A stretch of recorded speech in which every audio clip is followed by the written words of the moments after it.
Hello दोस्तों, पहलवान Gurudeen group of college के यूट्यूब चैनल पर आप सभी लोगों का हार्दिक स्वागत है। आज हम बात करने वाले हैं साक्षात्कार नामक टॉपिक के बारे में। साक्षात्कार का सामाजिक अनुसंधान में सामग्री संकलन हेतु प्रयोग में लाई जाने वाली सबसे अधिक प्रचलित प्रविधि मानी जाती है। इस प्रणाली में आपसी बातचीत एवं आमने सामने के संबंध के आधार पर मनुष्यों की भावनाओं, मनोवृत्तियों, मूल्यों आदि के बारे में बहुत कुछ जाना जा सकता है। यही कारण है कि सामाजिक अनुसंधान में इस पद्धति का महत्व निरंतर बढ़ता जा रहा है। इस प्रविधि की मुख्य विशेषता यह है कि इसमें अनुसंधानकर्ता आमने सामने की परिस्थिति में प्रत्यक्ष संपर्क द्वारा अपनी अध्ययन वस्तु मानव से बातचीत कर सकता है और भावनाओं और मनोवृत्तियों का व्यवस्थित अध्ययन कर सकता है।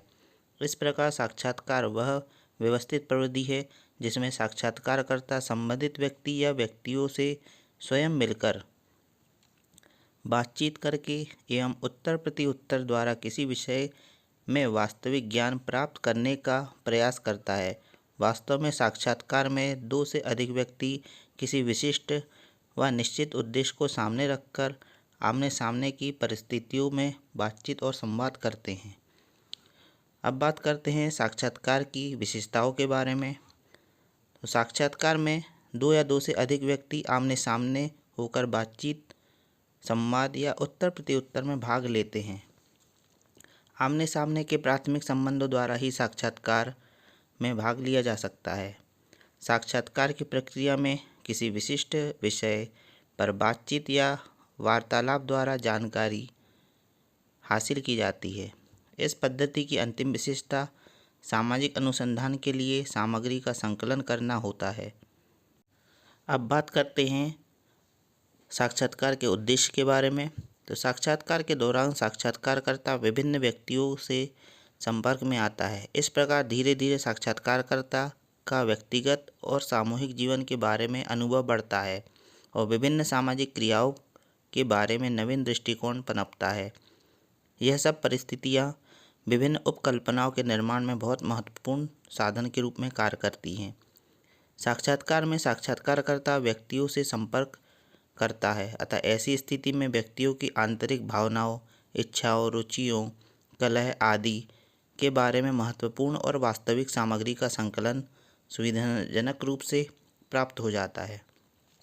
साक्षात्कार में आमने सामने का संपर्क होने के कारण सूचनादाता अपने आंतरिक और व्यक्तिगत जीवन के तथ्यों को भी बदल देता है, प्रेरित होता है। संभवतः यह इस प्रकार की प्रेरणा सामाजिक अनुसंधान की अन्य परिस्थितियों में संभव नहीं हो पाती। साक्षात्कार के दौरान साक्षात्कारकर्ता को सूचनादाता की परिस्थिति, आस पड़ोस, पारिवारिक सदस्यों के व्यवहार, रहन सहन आदि के बारे में निरीक्षण करने का भी पर्याप्त अवसर मिल जाता है। इस प्रकार साक्षात्कारकर्ता साथ साथ निरीक्षण का भी लाभ उसको प्राप्त होता है। कुशल साक्षात्कारकर्ता निरीक्षण का काफ़ी लाभ उठा सकते हैं। कुछ भी हो, इस पद्धति में साक्षात्कार और निरीक्षण दोनों को ही लाभ प्राप्त होता है। घनिष्ठ और प्राथमिक संबंध के द्वारा निश्चित विषय के अतिरिक्त भी अन्य महत्वपूर्ण बातों या तथ्यों का पता लग जाता है। कभी कभी अतिरिक्त बातें आगे होने वाले सामाजिक अनुसंधान के लिए भी सहायक होती है। अब बात करते हैं साक्षात्कार के प्रकार के बारे में। तो साक्षात्कार के प्रकारों को कार्यों के आधार पर, औपचारिकता के आधार पर, सूचनादाताओं की संख्या के आधार पर, अध्ययन पद्धति के आधार पर वर्गीकृत किया जा सकता है। कार्यों के आधार पर इसमें विश्लेषणात्मक साक्षात्कार, इसके अंतर्गत ऐसे साक्षात्कार में किसी गंभीर सामाजिक समस्या अथवा घटना के कारणों को जानने का प्रयास किया जाता है। ऐसे साक्षात्कार शिक्षित वर्ग की बेकारी, छात्रों के अनुशासनहीनता आदि समस्याओं के कारणों की खोज करने के लिए किए जाते हैं। दूसरा इसी में आता है उपचारात्मक साक्षात्कार। जब किसी साक्षात्कार का उद्देश्य किसी सामाजिक समस्या के समाधान हेतु संबंधित सुझावों को जानना होता है तो उसे उपचारात्मक साक्षात्कार कहा जाता है। जैसे शिक्षकों जेल अपराधियों, न्यायाधीशों आदि से समय समय पर किसी सामाजिक समस्या के समाधान के लिए आवश्यक सुझावों की जानकारी के लिए साक्षात्कार किए जाते हैं। इसी में आता है एक अनुसंधान संबंधी साक्षात्कार। इसके अंतर्गत सामाजिक घटनाओं से संबंधित कारकों को जानकर आने वाले अनुसंधान के लिए उपयुक्त उपकल्पनाओं का निर्माण करना होता है। ऐसे साक्षात्कार उपचारात्मक साक्षात्कार से अधिक विस्तृत होते हैं। दूसरा है औपचारिकता के आधार पर वर्गीकरण। इसके अंतर्गत औपचारिक या नियंत्रित साक्षात्कार। इस प्रकार के साक्षात्कार में पहले से बनाई गई अनुसूची के आधार पर संबंधित विषय के बारे में प्रश्न पूछे जाते हैं। ऐसे साक्षात्कार में साक्षात्कारकर्ता के ऊपर एक प्रकार का नियंत्रण बना रहता है, क्योंकि उसे अनुसूची में दिए गए प्रश्नों के अतिरिक्त अन्य प्रश्नों को पूछने की स्वतंत्रता होती है। इसको औपचारिक नियंत्रण या नियोजित साक्षात्कार के नाम से भी जाना जाता है। इसी में आता है अनौपचारिक या अनियंत्रित साक्षात्कार। इस प्रकार के साक्षात्कार में किसी विशेष अनुसूची का सहारा नहीं लिया जाता, बल्कि साक्षात्कारकर्ता को विषय से संबंधित प्रश्नों को अपने ढंग से शब्द आदि के द्वारा पूछने की स्वतंत्रता रहती है। सूचनादाता अपने विचारों को कहानी या वर्णन के रूप में इसमें प्रकट करता है।